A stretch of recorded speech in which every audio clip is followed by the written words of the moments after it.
వచన సాహిత్యంలో ప్రధానమైనటువంటి పాత్ర పోషించిన బసవేశ్వరుడి తత్వాన్ని నేను అర్థం చేసుకున్నంత మేరకు మీకు తెలుగు పాఠకులకు పరిచయం చేయడానికి ప్రయత్నం చేస్తాను.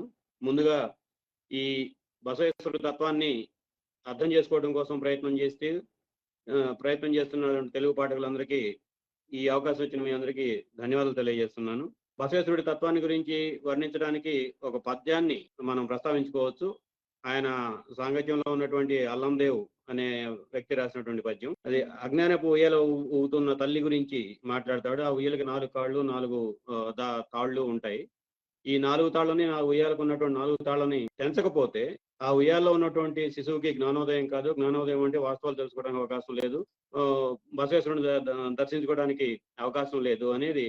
అంటే వేదాల యొక్క ప్రభావాన్ని, సాధారణ జీవితం పైన ఉన్నటువంటి వేదాల యొక్క ప్రభావాన్ని తగ్గించకుండా ప్రజల్ని ఆ రోజువారీ జీవితంలో వేదాచరణకి లోనవుతున్నటువంటి వాళ్ళ కళ్ళు తెరిపించడానికి సాధ్యం కాదు అన్న సారాంశాన్ని చెప్తున్నటువంటి పద్యం అది. ఆ కాలంలో అనేక రకాలైనటువంటి సనాతన ధర్మానికి వ్యతిరేకంగా చాలా ఉద్యమాలు, పోరాటాలు సాగాయి. ఆ ఉద్యమాలకన్నింటికి ఓ విలక్షణమైనటువంటిది, మౌలికంగా కొద్ది తేడాలు ఉన్నటువంటిది బసవేశ్వర ఉద్యమం. గతంలో ఉన్నటువంటి ఉద్యమాలన్నింటిలోనూ బుద్ధుడు అతని శిష్యులు, మహమ్మద్ అతని శిష్యులు ఇట్లా ఉండేవారు. కానీ బసవేశ్వరుడి దగ్గర శిష్యులు లేరు, అందరూ భాగస్వాములు. ఆ భాగస్వాములు కూడా ఎవరు? దాదాపు 300 మంది పురుషులు, 36 మంది మహిళలు ఈ ఉద్యమంలో భాగస్వాములుగా ఉన్నారు. వాళ్ళందరూ ఆయా కాలాల్లో ఉన్నటువంటి ఉనికిలో ఉన్న కులాలకు సంబంధించినటువంటి వాళ్ళ పేర్లు కూడా అట్లాగే ఉంది. చమార్ చెన్నయ్య, హేలి కన్నయ్య, ఇట్లా లకడహార్ అంటే చెక్క పని చేస్తున్నటువంటి వాళ్ళు, అట్లాగే బియ్యం దంపుడు పనిచేసేటువంటి వాళ్ళు, ఆ కులాల వారీగా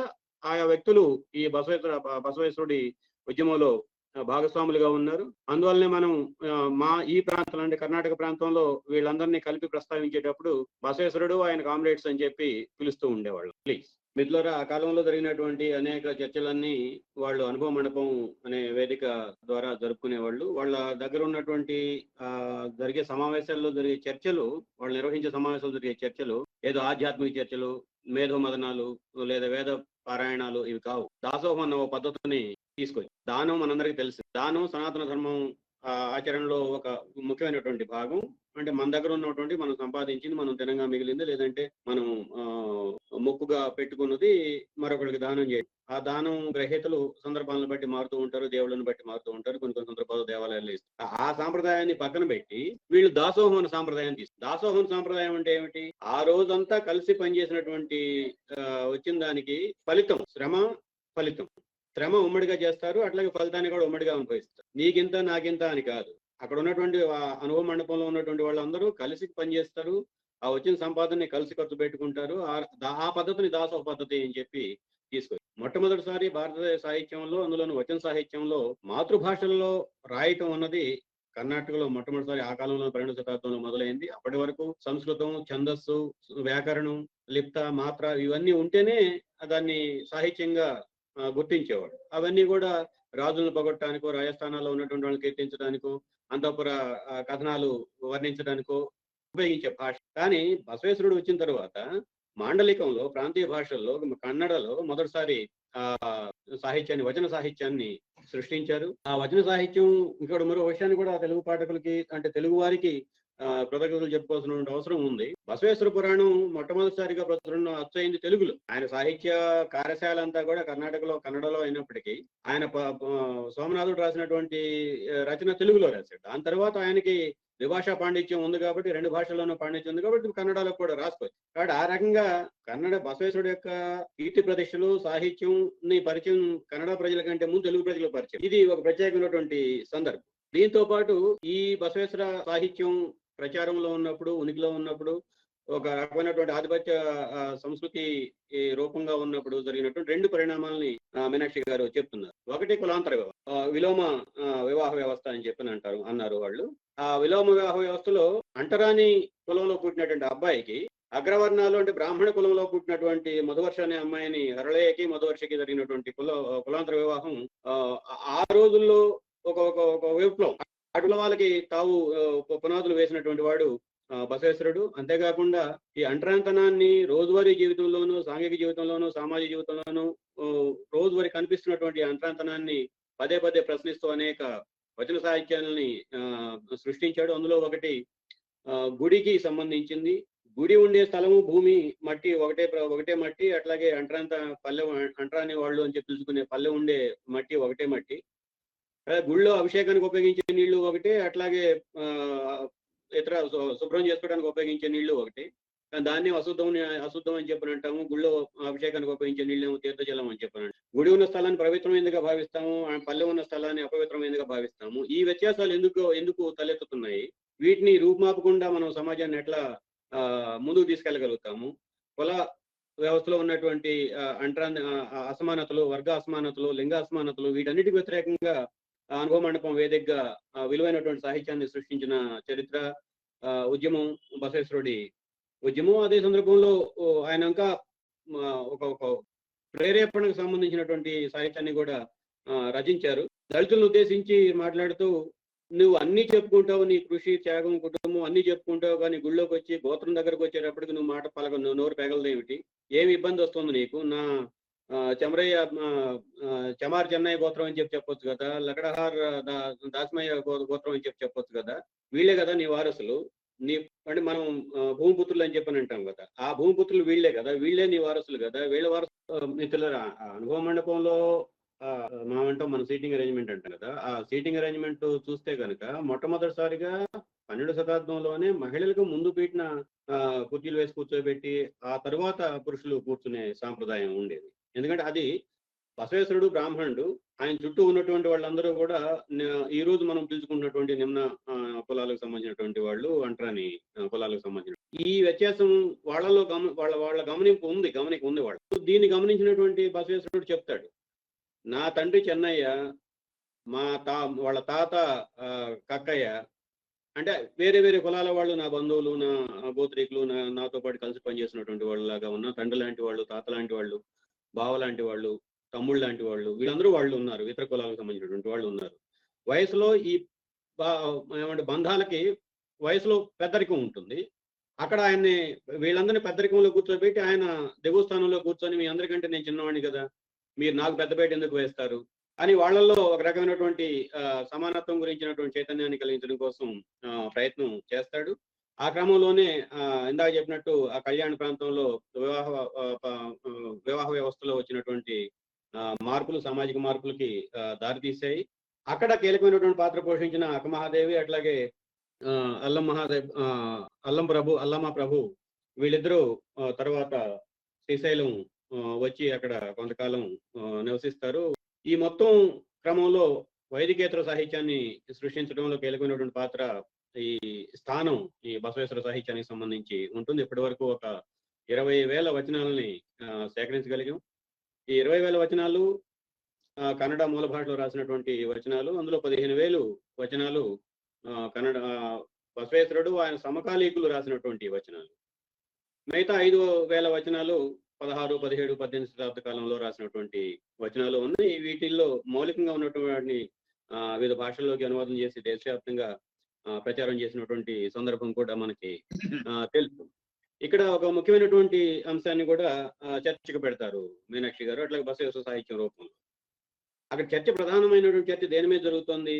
ఒక పద్యాన్ని విశ్లేషిస్తూ చెప్తారు, మేము మనుషులుగా పుట్టాము, మాకు కడుపు ఉంటుంది కాబట్టి ఆకలి ఉంటుంది కాబట్టి ఆకలి తీసుకోవడం కోసం పని చేయాలి అంటే ఆకలి తీసుకోవడానికి సంపాదన కావాలంటే పని చేయాలి. ఆ క్రమంలో ఏవో చిన్న చిన్న పొరపాట్లు జరుగుతూ ఉంటాయి. నీకేమయ్యా భగవంతుడా రంగనాథ, నువ్వు చాలా చెప్తావు పైన కూర్చొని, నువ్వు కూడా ఒకసారి భూమి మీదకు దిగి మనిషిగా పుట్టుంటే ఆకలి బాధ ఏమిటో తెలుస్తుంది, పేదరికం బాధ ఏమిటో తెలుస్తుంది, అంటరంతనం బాధ ఏమిటో తెలుస్తుంది, నువ్వేం పైన కూర్చొని మాకు నీతులు చెప్పుకుంటావు అని చెప్పి ఒక రకంగా దేవుణ్ణి ఆ భక్తి సాహిత్యం లేదా ఒక ఒరబడి దేవుణ్ణి లక్ష్యంగా చేసుకొని ప్రశ్నించడం. మనం రోజువారీ జీవితంలో ఎదుర్కొంటున్నటువంటి వివక్ష మొత్తాన్ని, ఇది నిజంగా నువ్వే దేవుడు అయితే ఈ వివక్షకి కారణం నువ్వే కదా, ఈ వివక్ష నిర్మించాల్సిన బాధ్యత నీదే కదా అన్న పద్ధతుల్లో వచన సాహిత్యంలో ఉంటుంది. ఆ వచన సాహిత్యం కూడా ఆ వరవడి ధోరణి కూడా ఈ బసవేశ్వర పురాణాల్లో మనకి కనిపిస్తుంది. రెండవది బసవేశ్వర సాహిత్యం ద్వారా తెర మీదకి వచ్చినటువంటిది స్త్రీ పురుష లింగ వివక్షకు సంబంధించినటువంటి చర్చ. దాన్ని ఒక పద్యం రూపంలో బసవేశ్వరుడి పద్యం రూపంలో పరిచయం చేస్తారు మనకి. జనరల్ గా మనందరికి తెలుసు మీసాలు ఉండి మీసాలు గడ్డాలు ఉంటే మగాళ్ళు, వక్షోజాలు అట్లా జడ ఉంటే ఇంకా మన అంగ శరీరం అంగ నిర్మాణం శరీర అంగ నిర్మాణాన్ని బట్టి స్త్రీ పురుషులు అని చెప్తాం. అంతవరకు బాగానే ఉంది. మరి స్త్రీ చూపించే ప్రతిభ, పురుషుడు చూపించే ప్రతిభ, దానికి ఏ లింగం చెప్పాలి? ఏ లింగం స్త్రీ అని చెప్పాలా? ప్రతిభ సామర్థ్యాలు, తెలివితేటలు, మేధస్సు వీటన్నిటికీ ఏ లింగం అని చెప్పాలి? స్త్రీలో పురుషుల వీళ్ళు అనే సవాలు ముందుకు తీసుకొస్తారు. తీసుకొచ్చి చివరిగా అదే ఈ భక్తి స్రవంతి వరవడిలోనే ఉంటుంది. చివరిగా మనందరం స్త్రీలమే, మనల్ని పుట్టించినటువంటి వాడు పురుషుడు, వాడు భగవంతుడు, మల్లికార్జునుడు, చంద్రమల్లికార్జునుడు. ఆయన ముందు మనందరం స్త్రీలమే కదా, మరి నీకు నాకు వ్యత్యాసం ఎందుకు అన్న పద్ధతుల్లో ఈ స్త్రీ లింగ వివక్షకి వ్యతిరేకంగా చైతన్యాన్ని పెంపొందించడం కోసం జరిగినటువంటి ప్రయత్నం కూడా ఈ కాలంలో మనం చూస్తాం. ఇట్లా ఈ రోజు మనం మాట్లాడుకున్నటువంటి రోజువారీ చర్చల్లో వినిపించే పదం హిందూ ధర్మం. వాస్తవానికి చరిత్రలో, సాహిత్యంలో ఎక్కడా హిందూ ధర్మం అన్న పదం కానీ, భావన కానీ, దానికి సంబంధించిన ఆధారాలు కానీ లేవు. అది సనాతన ధర్మం. ఆ సనాతన ధర్మంలో స్త్రీకి ఉన్నటువంటి పాత్ర గురించి మనం చాలా విన్నాం, చదువుకున్నాం, తెలుసుకున్నాం. సహజంగా పురుషుడి యొక్క ఔన్నత్యాన్ని, గొప్పతనాన్ని మరింత పెంచి చూపించడం కోసం స్త్రీని లక్ష్యం చేసుకొని ఒక మాయావిలాగనో, మోహపూరితంగా పురుషుల్ని వల్ల వేసుకుంటారనో రకరకాల పద్ధతుల్లో ప్రచారం చేసేవాళ్ళు. మనం చూసాం కదా, విశ్వామిత్రుడు కథ, అట్లాగే రావణాసురుడు సీత కోసం పరితపించినటువంటి సందర్భాలు. ఈ మొత్తం సాహిత్యంలో స్త్రీ మాయామోహంలో పడి పురుషుడు దారి తప్పుతున్నాడు అనే ఒక వాతావరణం సృష్టించడం కోసం సనాతన ధర్మంలో చాలా రచనలు, వాదనలు వచ్చాయి. కానీ ఇక్కడ ప్రశ్న ఏమిటంటే, అక్కమహాదేవి ఓ పెద్ద సవాలు విసురుతోంది. పురుషుడు స్త్రీ మీద కోరిక పడితే ఆవిడ స్త్రీ పురుషుడికి సంపత్తి అవుతుంది. మరి అదే స్త్రీ పురుషుణ్ణి కోరుకుంటే మరి ఆ పురుషుడు స్త్రీకి ఏమవ్వాలి?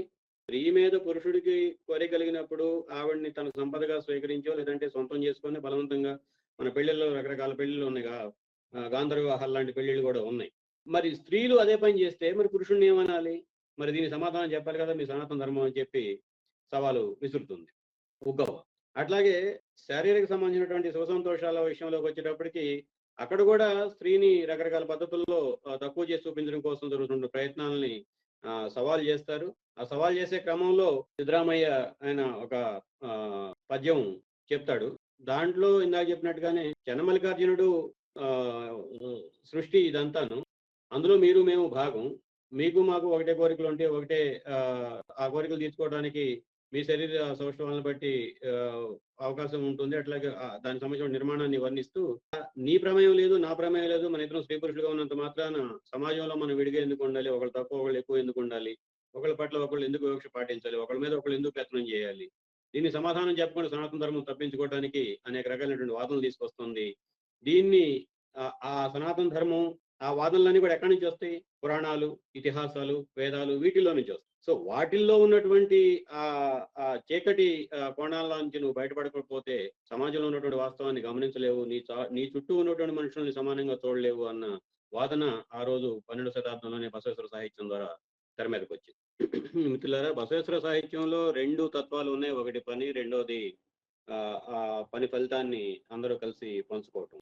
ఈ 2 తత్వాల వైపు ప్రజలను ఆకర్షించాలి అంటే ఏం చేయాలి? ఆ రోజు ఉన్నటువంటి సమాజం, ఆ సమాజానికి ఉన్నటువంటి పరిమితులు, ఆ పరిమితులు బసవేశ్వర సాహిత్యానికి కూడా ఉన్నాయి. బసవేశ్వరుడి పైన ఉన్నాయి, ఆయన ప్రబోధాల పైన కూడా ఉన్నాయి. అందుకని ఆయన ఏం చెప్తాడు? ఆ రోజు ఉన్నటువంటి పరిస్థితి ఏమిటి? జనానికి దేవుడి మీద నమ్మకం ఉంది. నీ నమ్మకం లేదు, దేవుడు లేడు అని చెప్పి మనం అడ్డంగా తిరిగి మాట్లాడినంత మాత్రం జనం మన దగ్గరికి వస్తారా? మన బాధ గురించి మనం అంతా ఆలోచించాల్సినటువంటి సమస్య దేని గురించి? దేవుడి గురించి కాదు. దేవుడి పైన నమ్మకం ఉన్నటువంటి ప్రజలు వాళ్లకు కడుపు తీపి గురించి, వాళ్ళ ఆకలి గురించి, వాళ్ళ పేదరికం గురించి, వాళ్ళ దారిద్ర్యం గురించి మనం ఆలోచిస్తున్నటువంటి సమస్యలు వాళ్ళ గురించి అయినప్పుడు వాళ్ళు మన దగ్గరికి రావాలి అంటే వాళ్ళకున్న నమ్మకం గుళ్ళో, ఆ గుళ్ళో నుంచి వాళ్ళని బయటకు తీసుకొస్తే మన మాట కాస్తో కూస్తో చెవికెక్కించుకోవడం అవకాశం ఉంటుంది. కాబట్టి ఆయన భక్తి స్రవంతిలో ఒక నూతన వరవను తీసుకొచ్చాడు. లింగాయత, ఈ రోజు మనం మాట్లాడుకున్న లింగాయతులు ఆ రోజు ఉన్నటువంటి లింగాయతులు ఒకటి కాదు. అది ఆ రోజు ఉన్నటువంటి లింగాయత సాంప్రదాయం ఒక సాంస్కృతిక ఈ రోజు ఉన్నటువంటి లింగాయత ఒక కులం కింద అది రూఢి కన్సాలిడేట్ అయిపోయింది, సంఘటితం అయిపోయింది. వాళ్ళు ఏ కుల వ్యవస్థకు వ్యతిరేకంగా లింగాయత సాహిత్యం, సాంప్రదాయం, సాంస్కృతికోద్యమం పుట్టుకొచ్చాయో అవే ఈ రోజు నిర్దిష్టమైనటువంటి కుల కట్టడిలోకి అమర్చుకోబడ్డాయి. కాబట్టి బసవేశ్వరుడు ఆయన సాహిత్యాన్ని తోడ్పాటుని, సాహిత్య రంగానికి ఆయన అందించినటువంటి తోడ్పాటుని మనం అర్థం చేసుకోవాలి అంటే ఈ రోజు లింగాయతుల ద్వారా ప్రచారం అవుతున్నటువంటి సాహిత్యాన్ని పరిశీలిస్తే సరిపోదు. మనం వాస్తవమైనటువంటి సాహిత్యాన్ని పరిశీలించాలి. అందుకనే 2-3 అంశాలు చర్చకి తీసుకొస్తారు. జనాన్ని మనం అర్థం చేసుకునేటట్టు, అవగాహన కల్పించేటట్టు చేయాలి అంటే జనం ఉన్న కాడికి మనం అన్నా వెళ్ళాలి. లేదంటే మనం ఉన్న కాడికి జనం రావాలి. వాళ్ళు దేవుడి మీద నమ్మకంతో ఉన్నారు కాబట్టి మనకి ఆ నమ్మకం లేకపోయినా సరే వాళ్ళని కాదని చెప్పి తప్పు పట్టలేము. కాబట్టి వాళ్ళు ఒక సాంప్రదాయాన్ని సృష్టించారు. అది లింగాయత సాంప్రదాయం. ఓ చిన్న శివలింగాన్ని చేతిలో పెట్టుకొని, ఎడమ చేతిలో పెట్టుకొని పూజించడం. ఈ 2 కూడా సనాతన హిందూ ధర్మ సాంప్రదాయం ప్రకారం అరిష్టదాయకాలు. శివలింగం నలుపు. దాన్ని పూజించేది ఎడమ చేత్తో పెట్టుకొని పూజిస్తారు. ఈ 2 కూడా అరిష్టదాయకాల కింద సనాతన సంప్రదాయం చెప్తోంది. కాబట్టి అందులో కూడా ఒక ప్రతిఘటనాపూర్వకమైనటువంటి స్వరం, ధ్వని మనకి పోరాట రూపం మనకి అక్కడ కనిపిస్తుంది. కాబట్టి ఆ పద్ధతుల్లో జనాన్ని మౌల్డ్ చేయడానికి అంటే జనానికి అవగాహన కల్పించడం కోసం రకరకాల ప్రయత్నాలు వాళ్ళ నమ్మకాల పైన, వాళ్ళ విశ్వాస వ్యవస్థల పైన ప్రత్యక్షంగా దాడి చేయకుండానే మనంతటా మనం నాస్తికులుగా అని చెప్పుకొని ప్రచారం చేసుకోకుండానే వాళ్ళు ఎదుర్కొనే సమస్యలను మన దృష్టిలోకి తీసుకొచ్చి ఆ చర్చలోకి వాళ్ళందరూ రావడానికి వీలుగా ఈ ఉద్యమం ప్రారంభమైంది. కాలక్రమంలో అనేక అంశాలతో పాటు ఒక విషయాన్ని మనం గమనించాలి. ఏ సాహిత్యానికైనా, ఏ ఉద్యమానికైనా, ఏ సిద్ధాంతానికైనా సార్వత్రిక లక్షణాలు ఉంటాయి. ఆ కాల పరిమితికి లోబడి పరిమితమైనటువంటి లక్షణాలు ఉంటాయి. ఈ సూత్రం బసవేశ్వర సాహిత్యానికి కూడా వర్తిస్తుంది. ఇక్కడ ఏది పూజ, ఏది పవిత్రత అనే ప్రశ్న ముందుకొచ్చినప్పుడు సత్యక్క సంబంధించినటువంటి ఒక పద్యాన్ని మీనాక్షి గారు చదివారు. ఆ ధూపదీప నైవేద్యాలు పెట్టడం, గుళ్ళో పూజలు చేయటం, ప్రమాణాలు భాషంగా సాష్టాంగ ప్రమాణాలు చేయటం పూజ కాదు. నీ పూజ ఏమిటి? పరధనం, పరస్త్రీ వాళ్ళ ప్రభావానికి లోను కాకుండా ఉండటం నీ పూజకి ప్రమాణంగా ఉండాలి. అంతే తప్ప రోజువారీ మనం గుళ్ళోకి వెళ్ళి మిగతా ఏదో అంటారు చిత్తం శివుడి పైన భక్తి చెప్పుల పైన అన్నట్టుగా ఉంటే అదేమి పూజ కాదు, ప్రమాణం కాదు అని చెప్పి ఆ రకమైనటువంటి ఒక పద్యాన్ని చెప్తారు. అట్లాగే నిర్లజేశ్వర అనే పెన్నేంతో రాసినటువంటి ఒక వేశ్య చెప్పినటువంటి అంశాన్ని కూడా ఇక్కడ చర్చకు తీసుకొస్తారు. ఆవిడ పని గురించి మాట్లాడింది. ఇక్కడే పూజ గురించి అంటే నమ్మకం గురించి మాట్లాడితే సత్యక్క వేశ్య సత్యం ఆవిడ సూళే సంకవ్వే ఆవిడ వృత్తిరీత్యా వేశ్య. ఆవిడ తన పని గురించి ఏం చెప్పుద్ది? నేను కడుపు నింపుకోవడానికి శరీరాన్ని తాచి బతుకుతున్నాను. అంత మాత్రం నేను కలుషితమైపోను. నేను నా పని పట్ల నాకున్న అంకిత భావం ఎప్పుడు కలుషితం అవుతుంది? నేను 10 రూపాయలు ఇచ్చి ఒక విటుణ్ణి ఆహ్వానించి ఆయన పక్కన పెట్టేసి ఇంకోటి 11 రూపాయలు 15 రూపాయలు ఇస్తాను అని చెప్పనంటే వాడి దగ్గరికి వెళ్తే నేను అపవిత్రమైపోతాను తప్ప నేను కడుపు నింపుకోవడం కోసం శరీరాన్ని తాచినంత మాత్రం నేను అపవిత్రం అయిపోము.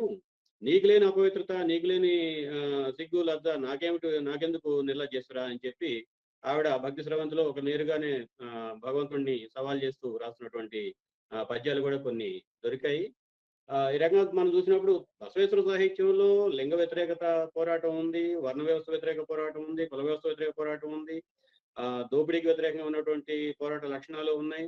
పని ఫలితాలను సమానంగా పంచుకోవాలి అన్న ధ్యానం వైపు ఆ వైపు ధ్యాసని ఆకర్షించే ప్రయత్నాలు ఉన్నాయి. అందుకనే చెప్తారు చివరిలో ఒక రోజు మనం సంపాదించింది ఆ రోజే ఖర్చు చేయాలి అనేది ఆ దాసోహ పద్ధతికి యొక్క పునాది.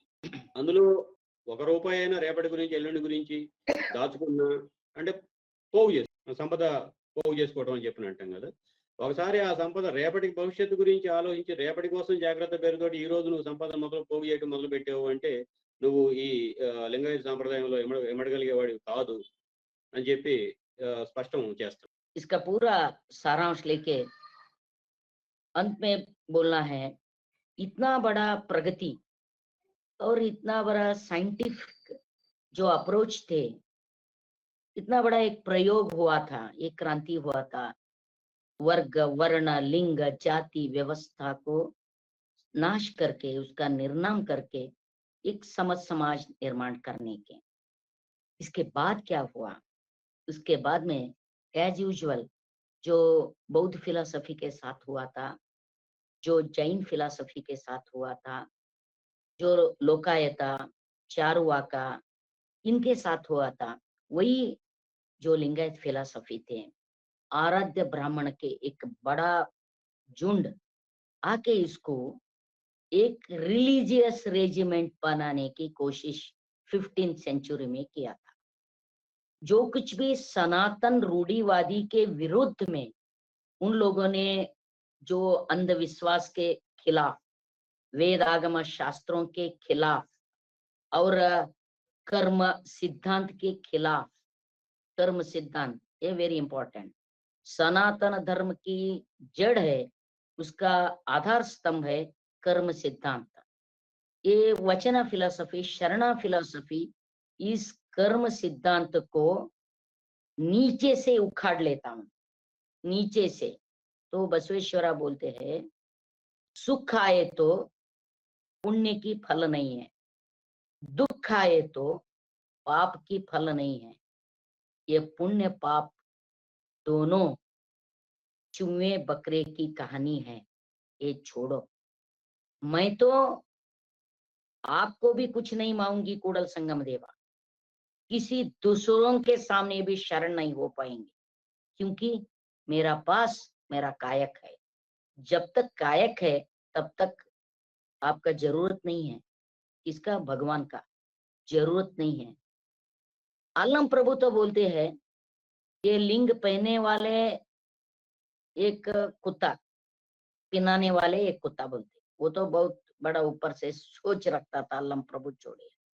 इतना जो प्रगति पर, इतना जो समानता की जो सिद्धांत थे, बाद में वो सिद्धांत पूरे, जैसे कि ये सनातन जो रूढ़िवादी संप्रदायवादी लोग थे उनके हाथ में गए।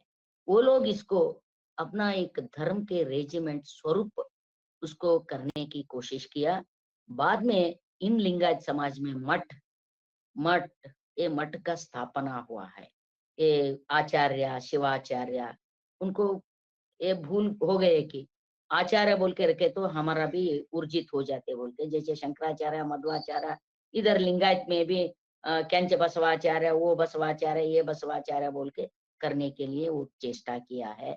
लेकिन असल में जो वचन साहित्य था, वचन साहित्य के अंदर की जो ध्वनि था, अंदर की जो सिद्धांत था, उस सिद्धांत को प्रसार और प्रसारण नहीं किया। इसका कारण बहुत सारे हैं। असली कारण तो जो अनुलोम विलोम जाति विवाह होने के बाद एक बड़ा क्रांति हुआ, ब्लडशेड हुआ।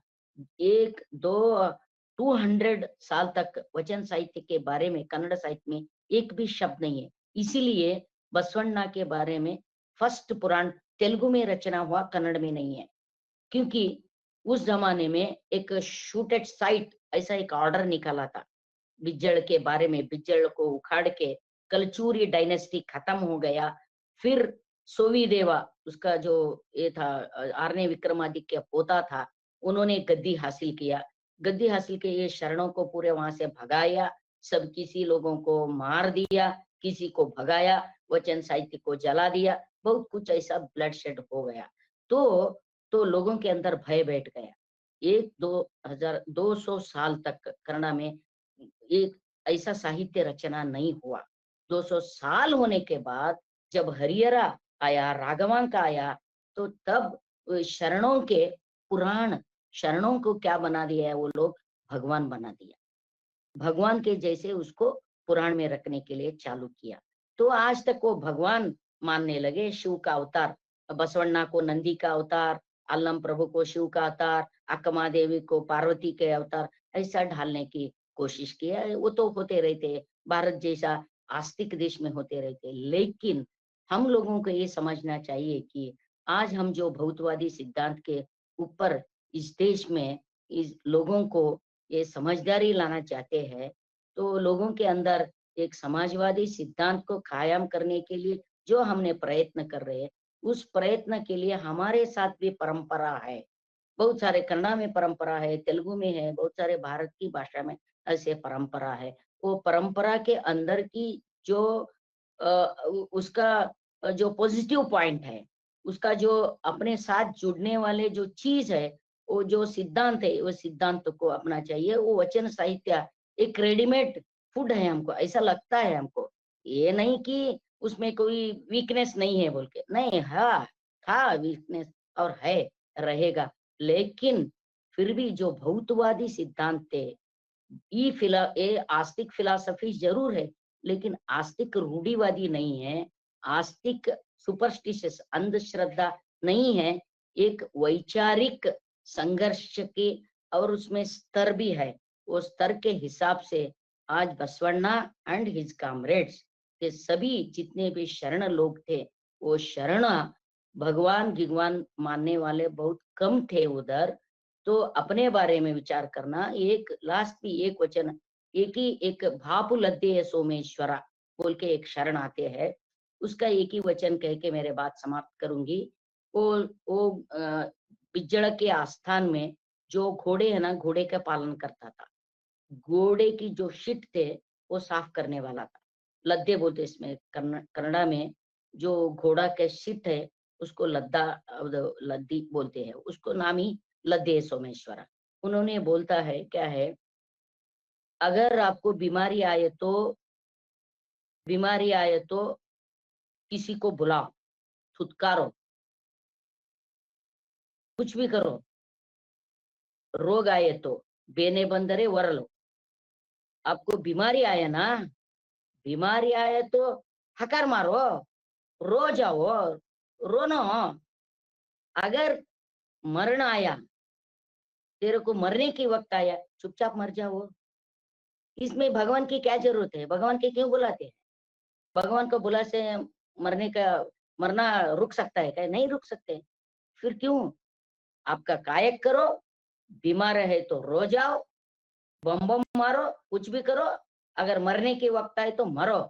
इसके लिए भगवान जैसे चीज की जरूरत नहीं। वो चीज को लेके क्या करते तुम लोग? जब तक जीना है तो आराम से जी लो, जब तक मरने का टाइम है तो चुपचाप मर जाओ। भगवान चीज की जरूरत नहीं है। ये उनका एक ही वचन मिला है, लद्दे सोमेश्वरा का। ऐसा बहुत सारे वचना है। तो इडी बसवेश्वर, जो पूरे बसवेश्वर के फिलासफी थे, बसवेश्वर के फिलासफी ये इंसान, जीता जाता इंसान को केंद्र में रखे हुए एक आलोचना कर रहे थे। एक बड़ा विन्यास रचने की कोशिश कर रहे थे, और एंटी वैदिक थे। ऊपर से नीचे से ऊपर तक तलस्पर्शी एंटी वैदिक थे। वैदिक की फिलॉसफी को ब्राह्मणवाद, ब्राह्मणशाही, राजसत्ता, राज्यशाही के खिलाफ ये जितने जोर से बोले हैं, आज तक हम नहीं बोल सकते, आज भी नहीं बोल सकते। ब्राह्मणवादों के ऊपर इतना हमला इस वचनों में है। हम कर्नाटक में ब्राह्मणवाद के हमला करके भी हमारे ऊपर केस क्यों नहीं, एफआईआर क्यों नहीं हुई बोले तो खाली हम खुद के शब्द में नहीं बोलते, ब्राह्मणवाद के खिलाफ वचन के बारे, वचन को लेके बोलने की हमने एक टैक्टिस करते हैं। क्योंकि उधर बसवेश्वरा बहुत सारे वचनकारों ने जो ब्राह्मणवाद, जो याग, यज्ञ, पूजा, नेम, स्वर्ग, नरक, पाप, पुण्य, परलोक, देवलोक सबको निराकार किया और उसके ऊपर हमला किया है। एक ऐसा एक प्रयोग भूमि था बसव कल्याण। आपका आंध्र प्रदेश को नजदीक पड़ता, और इधर आंध्रा और कर्नाटक की जो संबंध है वो संबंध अटूट है, घनिष्ठ है, फिलॉसफिकली भी है और प्रादेशिक रूप से है। इतना मेरे को कहना था। जहां तक मैं समझती हूँ मेरी भाषा कुछ गड़बड़ होंगे, अगर कुछ आपको अच्छा नहीं लगा तो माफ करना। जो कुछ भी मेरे बस में था मैं आपके सामने रखने की कोशिश किया। धन्यवाद, थैंक यू। మిత్రులారా, భారతీయ తాత్విక చింతనలో వైదికేతర తాత్విక స్రవంతులపై జరిగినటువంటి కుట్రలు కుతంత్రాలు బసవ సాహిత్యంపై కూడా జరిగాయి. ఆ తర్వాత కాలంలో అంటే కళ్యాణ్లో కులాంతర వివాహాలు, అంటే విలోమ కుల వివాహాలని ప్రోత్సహించడం కోసం బసవేశ్వరుడు ఆయన బృందం చేసినటువంటి కృషి ఆ సమాజం పైన ఎంత తీవ్రమైనటువంటి పరిణామాలకు దారితీసిందంటే, దాదాపుగా ఈ శరణ సాహిత్యంలో ఉన్నటువంటి వాళ్ళందరినీ నిట నిలువున చంపేయటము, కాల్చేయటము, లేదంటే వాళ్ళ స్థావరాలని కూల్చేయటం, వాళ్ళ ఆ ప్రాంతాల నుంచి పారగొట్టడం. ఇదే మనం అంటే గతంలో చార్వాక లోకాయత సంప్రదాయాల సందర్భంలో కూడా వైదిక బ్రాహ్మణ్యం ఇదే పని చేసింది. ఈ దాడిని తట్టుకొని మరలా కాస్త కోలుకొని గొంతు విప్పడానికి దాదాపు 200 సంవత్సరాలు పట్టింది. ఆ 200 సంవత్సరాల కాలంలో వచన సాహిత్యంలో బసవేశ్వరుడు సిద్ధాంతాన్ని ప్రచారం చేసే రచనలు ఏవి రాలేకపోయాయి. అంత స్థాయిలో ఒక రకంగా రక్తపాతం జరిగింది. ఆ క్రమంలోనే ఆరాధ్య బ్రాహ్మణ్యం అనే సాంప్రదాయం వాళ్ళు దీంట్లో ప్రవేశించి దీన్ని కూడా ఒక మతం కింద మార్చేశారు, ఒక కులం కింద మార్చేశారు. మన కుల కట్టడిలోకి, మత కట్టడిలోకి పూజలు, పాటలు, ప్రమాణాలు, పద్ధతులు, అది స్వర్గం, నరకం, యలోకం, పరలోకం సిద్ధాంతాలు అన్నింటినీ తీసుకొచ్చి దీంతో నింపేశారు. ఆ రకంగా ఒక ఆ కాలంలో విప్లవాత్మక సాహిత్య సాంప్రదాయం కింద ఉన్నటువంటి బసవ సాహిత్యాన్ని ఒక మతం కిందకి మార్చేసి పీఠాలు, ఆచార్యులు, బసవేశ్వరాచార్యులు అట్లా రకరకాల పద్ధతి మనకి కంచి శంకరాచార్యుడు, ఇక్కడ విష్ణు సాంప్రదాయంలోనూ మఠాలు, పీఠాలు ఉన్నాయి. శివ సాంప్రదాయంలోనూ మఠాలు, పీఠాలు ఉన్నాయి. అట్లాగే బసవ సాంప్రదాయంలో కూడా మఠాలని ప్రారంభించి వాళ్ళకు కుర్చీ వేసి ఓ పెద్ద పీఠాధిపతిగా గుర్తించి వాళ్ళని పూజించడం, వాళ్ళ ఆదేశాలు తీసుకోవడం, ఇవన్నీ కూడా జరుగుతూ వచ్చాయి. వీటన్నిటి నేపథ్యంలో ఆ స్థానంలో రాజరికంలో కూడా మార్పులు వచ్చాయి. బిచ్చడ సామ్రాజ్యం పతనం అయింది. తర్వాత వచ్చినటువంటి సామ్రాజ్యం తిరిగి హైందవ సాహిత్యాన్ని అక్కుని చేర్చుకొని ప్రత్యామ్నాయ సాహిత్యం లేదంటే ప్రతిఘటన సాహిత్యంగా ఉన్నటువంటి దేన్నైనా సరే సహించలేని స్థితికి తీసుకొచ్చారు. ఆ క్రమంలోనే ఆ సామ్రాజ్యంలో అశ్వపాలకుడు అంటాం మనం, అంటే గుర్రాలు కాపలా, గుర్రాలను మాలిష్ చేస్తూ ఆ గుర్రాలకు సంబంధించిన సంరక్షణ చూసేవాడు అశ్వపాలకుడు. అటువంటి అతని పేరు లద్దె సోమేశ్వర. ఆయన చివరిగా ఆయన చెప్పినటువంటి ఒకటే వచనం దొరికింది. ఆయన రాసినటువంటి వచనం ఒకటే దొరికింది. దాంట్లో చెప్పేది ఏంటంటే, నీకు రోగం వస్తే అరువు, కేకలు పెట్టు, పొడిపప్పులు పెట్టు, నీకున్నటువంటి లోపల ఉన్న అజీర్తును మరొకదాన్ని వెళ్ళగవు. ఓ చావు వచ్చిందా కళ్ళు మూసుకుని చనిపో. నీకు అక్కడ దేవుడితో పని లేదు, ఇక్కడ దేవుడితో పని లేదు. మరి మధ్యలో దేవుడు ఎందుకు వస్తాడు నీ దగ్గరికి?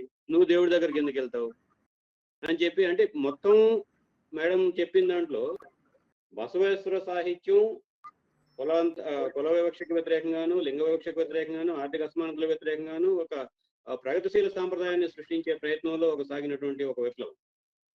దాన్ని గొంతు నిలపడం కోసం సహజంగా ఆనాటి పాలక వర్గాలు శతవిధాల ప్రయత్నం చేశాయి, జయప్రదం కూడా అయ్యాయి. ఓ ప్రతిఘటన స్రవంతిని, ఒక రూఢీవాద స్రవంతి, పాలకవర్గాన్ని సమర్థించే స్రవంతి కిందకి తీసుకొచ్చి దానికి ఒక మతం రూపం పులిమేసి ఓ పెద్ద పీఠాధిపత్యాలని నెలకొల్పి దాన్ని కూడా ఒక సాంప్రదాయం కిందకి, పూజా సాధారణ వైదిక సాంప్రదాయం కిందకి అందులో ఒక అంతర్భాగంగా చేసుకుంటూ వచ్చినటువంటి పరిస్థితిని మనం చూస్తూ ఉన్నాం. కర్ణాటకలో హైందవ సాంప్రదాయం గురించి, సనాతన సాంప్రదాయం గురించి మేము ఏదైనా ఇక్కడ విమర్శలు చేస్తే మిగతా రాష్ట్రాల్లో కేసులు పెట్టినట్టు మా రాష్ట్రంలో కేసులు పెట్టరు. అంటే మీనాక్షి గారు చెప్పినటువంటి మాట. ఎందుకని? వాళ్ళు చేస్తున్నటువంటి విమర్శ అంతా కూడా ఈ 12వ శతాబ్దంలో బసవేశ్వరుడు సృష్టించినటువంటి వచన సాహిత్యం నుంచి తీసుకున్న పదాలు, లేదంటే వ్యాఖ్యానాలు, విశ్లేషణలు, వాటి నుంచి మాట్లాడతారు. ఇది ఎవరు చెప్పారంటే బసవేశ్వరుడు చెప్పిన తర్వాత బసవేశ్వరుడు మీద కేసు పెట్టలేడు, అట్లాగే ఆ మాట చెప్పిన మనిషి మీద కేసు పెట్టలేడు. కానీ మిగతా రాష్ట్రాలు ఆ పరిస్థితి లేదు. ఇది ఈ రకమైనటువంటి పరిమితులతోటి బసవేశ్వర సాహిత్యం గురించి మనం అర్థం చేసుకోవాల్సిన అవసరం ఉంది.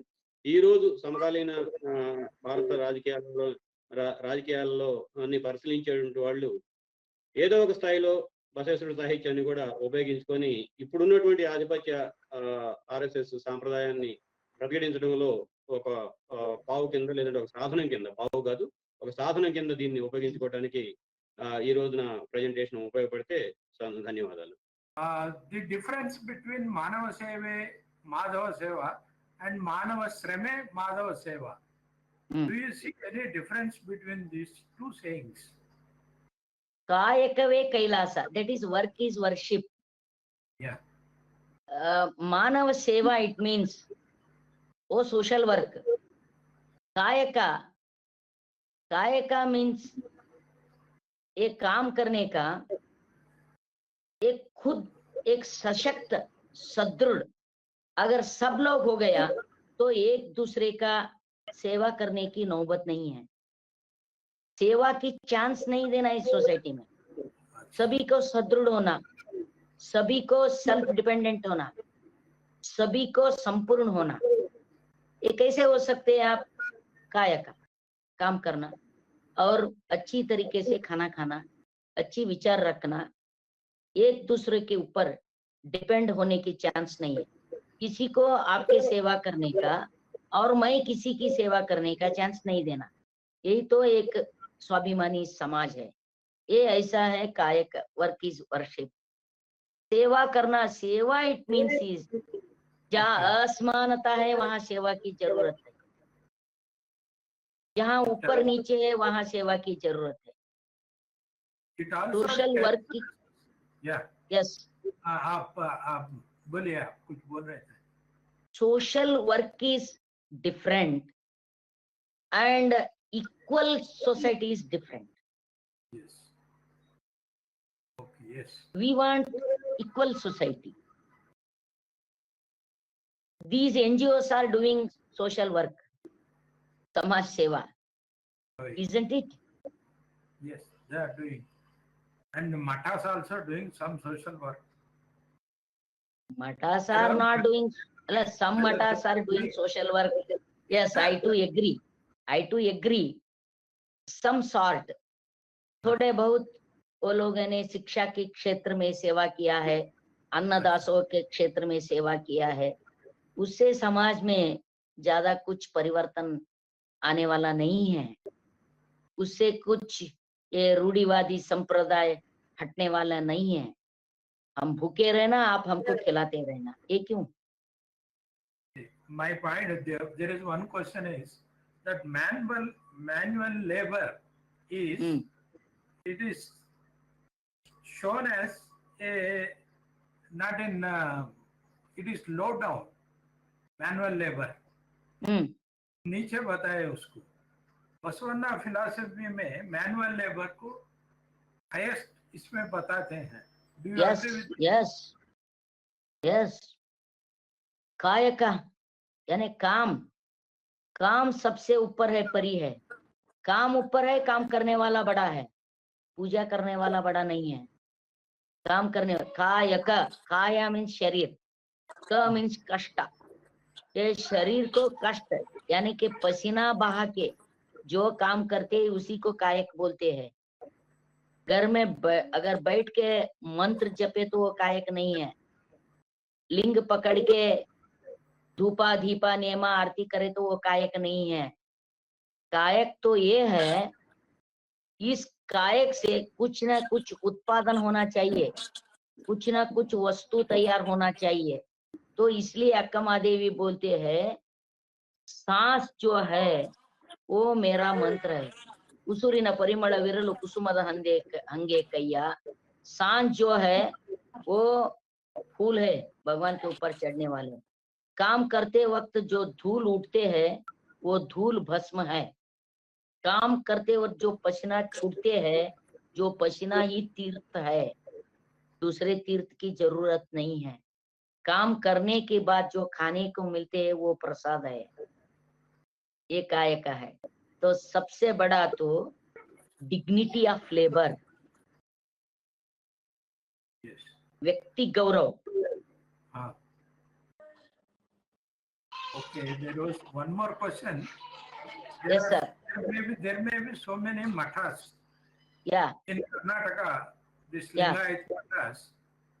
Any matha is headed by women. Headed by?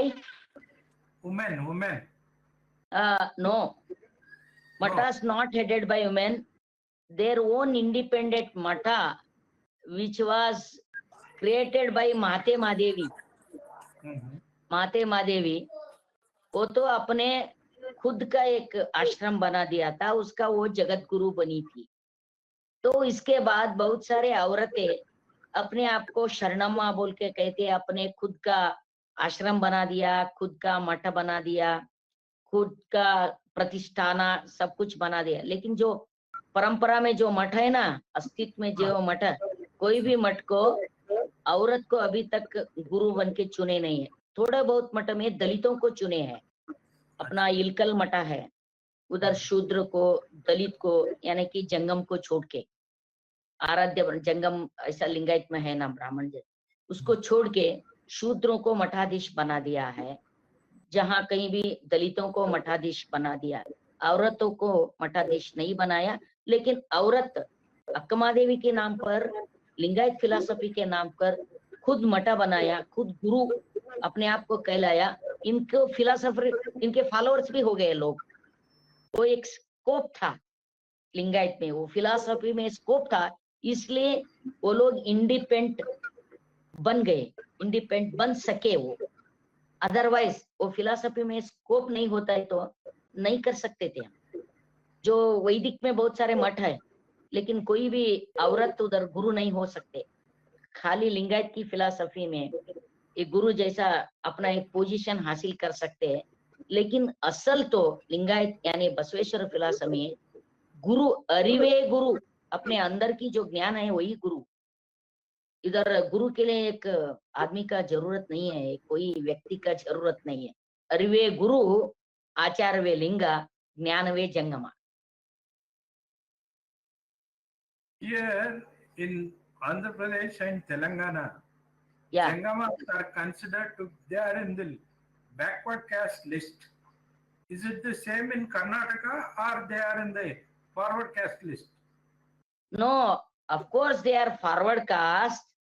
In Karnataka there is one Havnur commission. At that time Yes. there was an Achut caste, that is Budga Jangama. Budga Jangama is different from these Matadish Jangama. These are not a lower caste. These are upper caste. Of course, they must be a poor. Poverty is there in everywhere. That is there, but they are not belonging to a lower caste. They are upper caste here in Karnataka.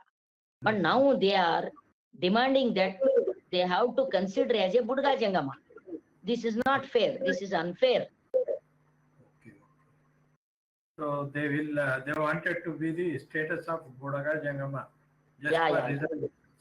Yes. Otherwise they won't. Will they marry Otherwise they Budaga? won't. Will they marry Budaga Jangama people? No. Anyhow, but you have thrown very different aspects which were unknown to us. Lot of information he gave. If you have anything written in English, please send us. Okay, sir. Okay. Also, if you have anything soft copy, you can send us. We will try to. Okay. I will collect whatever I can collect. I will collect and I will send you. Okay. Thank you. Okay. Thank you. Comrade Virayan. Thank you. You also, you have given us a lot of information about this Basava's philosophy on especially women and caste. Thank you very much.